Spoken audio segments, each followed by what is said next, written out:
बिस्मिल्लाहिर्रहमानिर्रहीम। इस वीडियो के अंदर हम बयान करेंगे जो हमसे बार बार सवाल पूछा गया है कि नरीना औलाद के लिए कोई वजीफ़ा बता दें, या ऐसी औरत जिसकी बहुत सारी बच्चियां हैं, वो बेटे की तालिब है, नरीना औलाद की तालिब है, तो उसके लिए वजीफ़ा बता दें। या कोई औरत जिसकी औलाद है ही नहीं, औलाद के लिए वजीफ़ा बता दें, क्या वजीफ़ा करे तो इंशाअल्लाह अल्लाह ताला औलाद जैसी नेमत अता फरमा देंगे।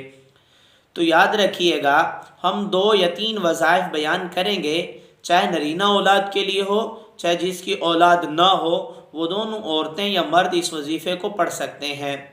पहला वजीफ़ा क्या है? सुबह शाम कुरान पाक की ये आयत 100 बार पढ़नी है। कुरान पाक की आयत है, आऊज़ु बिल्लाहि मिनश शैतानिर रजीम, बिस्मिल्लाहिर्रहमानिर्रहीम, रब्बि ला तज़रनी फ़र्दन व अंत खैरुल वारिसीन। ये सुबह शाम पढ़नी है। और दूसरी दुआ हज़रत इब्राहीम अलैहिस्सलाम की है, वो दुआ भी सुबह शाम 100 बार पढ़नी है। रब्बि हबली मिनस सालिहीन, ये अल्फाज रब्बि हबली मिनस सालिहीन, ये भी कुरान पाक में मौजूद हैं। और इसके अलावा अल्लाह रब्बुल इज़्ज़त का एक नाम या मतीनु है, इसको पढ़ना है सुबह शाम 100 बार। ये 3 वज़ाइफ करें, इंशाअल्लाह अल्लाह रब्बुल इज़्ज़त की ज़ात औलाद जैसी नेमत अता फरमाएंगे, और अल्लाह रब्बुल इज़्ज़त की ज़ात इंशाअल्लाह ताला बेटे जैसी नेमत अता फरमाएंगे। और ना उम्मीद भी ना हो, क्योंकि अल्लाह रब्बुल इज़्ज़त खुद ही कुरान पाक में फरमाते हैं, औ युज़व्विजुहुम ज़ुकुरान व इनासा व यजअलु मन यशाउ अक़ीमा।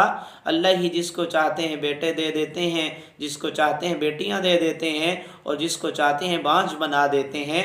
ना उम्मीद ना हो, इलाज वगैरह भी जारी रखें और ये वज़ाइफ भी जारी रखें, इंशाअल्लाह अल्लाह की ज़ात औलाद जैसी नेमत अता फरमाएंगे। और वज़ाइफ के लिए, ख्वाबों की ताबीर के लिए हमारे चैनल को सब्सक्राइब कर लीजिएगा। अगर आपका कोई शरई मसला हो, कोई रूहानी मसला हो, आप पूछना चाहते हैं, तो कमेंट्स के अंदर लिखिएगा, आपके मसले का जवाब दिया जाएगा।